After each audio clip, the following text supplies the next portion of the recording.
네, 오늘 저희가 살펴볼 소식은요. 차남 에릭 트럼프가요. 이스라엘 텔아비브에서 가족 이름을 건 호텔 사업, 이걸 추진 중이라는 소식이 있어요. 네, 근데 이게 그냥 사업 얘기가 아니라 최근 미국의 대이란 정책하고 맞물리면서 좀 논란이 되고 있죠. 이해 충돌 가능성 때문에요. 맞습니다. 그래서 오늘 저희가 이 문제를 한번 좀 자세히 들여다보려고 합니다.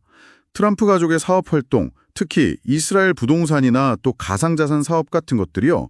실제 트럼프 전 대통령의 정책 결정, 예를 들면 중동 외교 정책이나 가상자산 관련 정책하고 어떻게 얽혀 있는지, 이게 왜 잠재적인 이해충돌 문제를 일으킬 수 있는지 한번 살펴보겠습니다. 네, 좋습니다.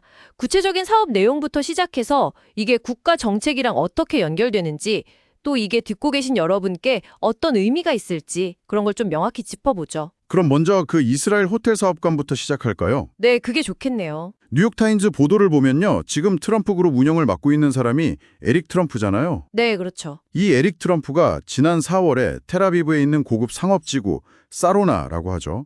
거기 건설 중인 호텔 개발업자들하고 파트너십을 논의했다는 거예요. 아, 완공되면 텔라비브에서 가장 높은 호텔이 된다고요? 네, 그렇다고 합니다. 에릭이 회의에서 그 호텔 외관, 유리랑 철골 구조 같은 걸 보고 아, 이거 완전 트럼프 스타일이다 이렇게 평가했다고 하고요. 또 호텔 말고 고급 주거 공간도 넣자. 그래야 수익성이 더 좋아진다. 뭐 이런 제안도 했다는군요. 트럼프 그룹의 사업 방식이 원래 그런 식이죠. 직접 짓기보다는 브랜드를 빌려주고 수수료를 받는. 맞아요. 라이센스 사업이라고 하죠.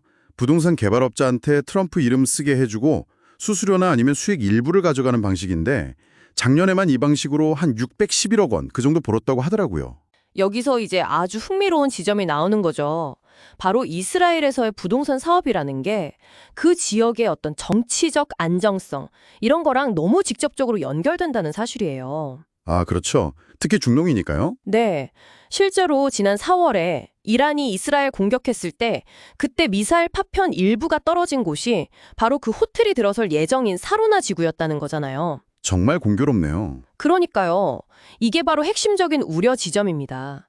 만약 트럼프가 다시 대통령이 돼서 예를 들어 미국의 대이란 정책, 뭐 이란 핵시설 공습 같은 결정을 내린다고 가정해보면 그게 이론적으로는 자기 가족의 사업, 즉 재산에 직접적인 영향을 줄 수 있다는 거죠. 아, 공적인 정책 결정이 사적인 이익과 연결이 될 수 있다. 네, 바로 그겁니다.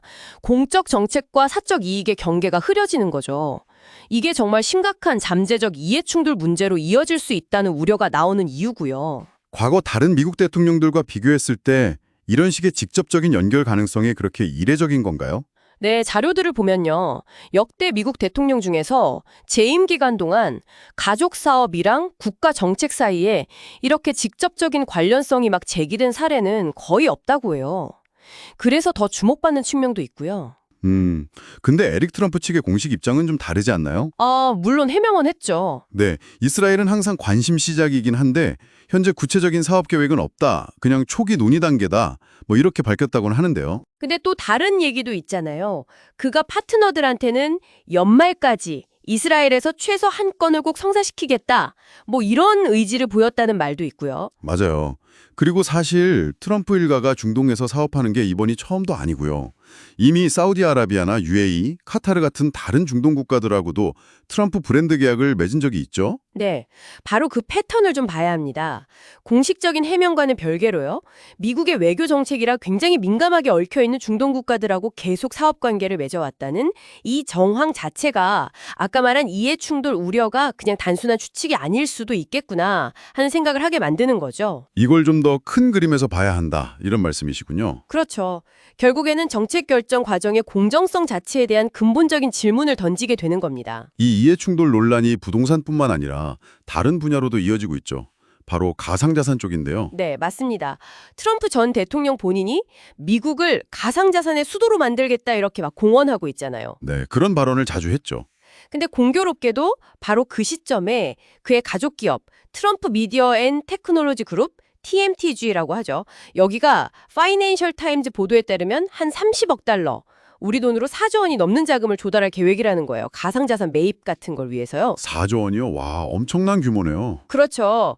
게다가 장남 도널드 주니어랑 에릭, 이 두 아들이 작년에 월드 리버티 파이낸셜, WLF라는 가상화폐 플랫폼을 만들어서 소위 밈코인 같은 걸 팔기도 했고요. 아, 그 유행 따라 만든 코인들이요? 네, 그리고 올해 3월에는 달러 가치에 연동되는 스테이블 코인, 이름이 USD1인데 이것도 출시할 계획이라고 밝혔어요. 그러니까 아버지인 트럼프 전 대통령은 친가상자산 정책을 막 내세우고 아들들은 가상자산 사업을 확장하고 이게 시기적으로 너무 겹친다는 거네요.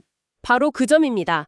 이런 친가상자산 정책 추진 움직임이랑 가족들의 가상자산 사업 확장이 타이밍이 이렇게 맞아떨어지는 걸 보면 이게 정말 중요한 질문을 던지는 거죠. 어떤 질문일까요? 과연 이런 정책 방향이 정말 순수하게 국가 경제나 기술 발전을 위한 공익적인 판단에서 나온 거냐, 아니면 혹시 가족의 재산 증식이라는 사적인 이해관계가 좀 작용한 건 아니냐, 이런 비판이 나올 수밖에 없는 상황이라는 겁니다. 네, 오늘 저희가 살펴본 자료들을 종합해보면 트럼프 가족의 이스라엘 호텔 사업과 중동 정책, 그리고 또 가상자산 사업이랑 관련 정책 사이에서 생길 수 있는 잠재적인 이해 충돌 가능성, 이게 상당히 뚜렷하게 보이는 것 같습니다.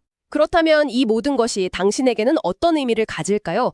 이런 정보를 통해서 우리는 최고 리더가 어떤 정책을 결정할 때 그 이면에 혹시 개인적인 이해관계가 작용하고 있는 건 아닌지, 이런 걸 좀 비판적으로 살펴볼 필요가 있다는 걸 알 수 있죠. 네, 특히 외교 안보 문제나 아니면 새로운 기술 규제처럼 좀 복잡하고 파급력이 큰 사안에서는 더욱더 이런 관점이 중요해지는 것 같고요. 맞습니다.